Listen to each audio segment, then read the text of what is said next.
हनुमान को अधिकतर लोग संकट मोचन के रूप में जानते हैं, जो केवल प्रेमवश पर्वतों को उठा लेते हैं। लेकिन ये शांत छवि विनाश की एक प्रलयंकारी क्षमता को छिपाए हुए है। उनकी ये क्रोधाग्नि अधिकांश लोकप्रिय कथाओं में गुप्त रहती है और केवल लंका युद्ध के एक विशिष्ट, अत्यंत रहस्यमयी अध्याय के दौरान प्रकट होती है।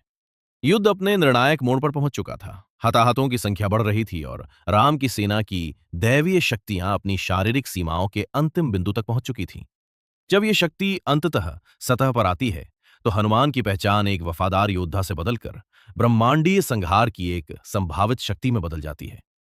रावण की सेना के बीच से एक विशाल संकट उभरा। युद्ध के मैदान में भ्रम, माया का उपयोग करने वाली एक भीमकाय सत्ता प्रकट हुई, जो अग्रिम पंक्ति पर भारी पड़ रही थी और युद्ध के सामान्य नियमों को चुनौती दे रही थी।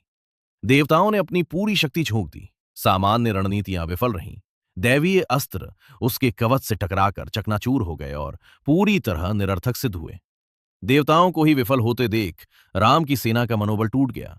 सैनिकों के बीच आशा का शून्य फैल गया, जिसकी जगह आसन्न विनाश के भारी एहसास ने ले ली। पारंपरिक शक्ति एक दीवार से टकरा चुकी थी। अब जीवित रहने के लिए एक ऐसे हस्तक्षेप की आवश्यकता थी जिसने ब्रह्मांड के प्राकृतिक नियमों को तोड़ दिया हो। इस क्षण के धर्मशास्त्रीय सूत्र हनुमान के भगवान शिव के 11वें रुद्र अवतार होने से जुड़े हैं। रुद्र ऊर्जा मानक आमने सामने की लड़ाई के लिए नहीं बनी है। इसका एकमात्र ब्रह्मांडीय कार्य बुराई का शुद्ध पूर्ण उन्मूलन है। अपने सामने खड़े उस अजेय दानव के कद की बराबरी करने के लिए हनुमान ने स्वयं को इस सुप्त विनाशकारी अवस्था के हवाले कर दिया। ये रूपांतरण हिंसक था। रुद्र ऊर्जा ने जबरन उनके शरीर पर नियंत्रण कर लिया, जिससे उनके भौतिक स्वरूप का विस्तार धधकती लपटों और कड़कती बिजली के एक विशाल विस्फोट के साथ बाहर की ओर हुआ। उनकी मात्र उपस्थिति ने पर्यावरण को तहस नहस करना शुरू कर दिया। भूकंपों ने धरती को चीर दिया और जलते हुए आकाश में अराजक वायुमंडलीय तूफान उठने लगे। 11वें रुद्र को प्रकट करके हनुमान एक जीवंत प्रलय बन गए। अचानक वो दानव जिसने अभी अभी देवताओं को अपमानित किया था, पूरी तरह से तुच्छ दिखने लगा। युद्ध के मैदान में पूर्ण भय व्याप्त हो गया। देवता जो अभी अपनी जान के लिए लड़ रहे थे, उस दानव के साथ स्तब्ध रह गए जब उन्होंने इस अनियंत्रित रूप को देखा। हनुमान ने अपनी गदा उठाई।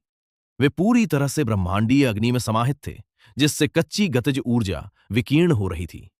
जब गदा जमीन से टकराई, तो उस प्रहार के बल ने अग्रिम पंक्तियों के बीच विशाल शॉक वेव्स और मलबे की तबाही मचा दी। वो अजेय सत्ता एक सेकंड के अंश में ही मिटा दी गई, इससे पहले कि वो अपना बचाव कर पाती। वो धूल में मिल गई। तत्काल सामरिक खतरा तो टल गया था, लेकिन ब्रह्मांडीय बल के उस चरम स्तर को लागू करने से तुरंत एक नया, पूरी तरह से अनियंत्रित संकट पैदा हो गया।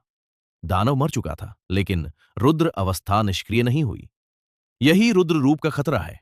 ये क्रोध की एक ऐसी अनियंत्रित चेन रिएक्शन के रूप में कार्य करता है जो रुकता नहीं। एक बार प्रज्वलित होने के बाद इसमें स्वयं को समाप्त करने का कोई अंतर्निहित तंत्र नहीं होता है।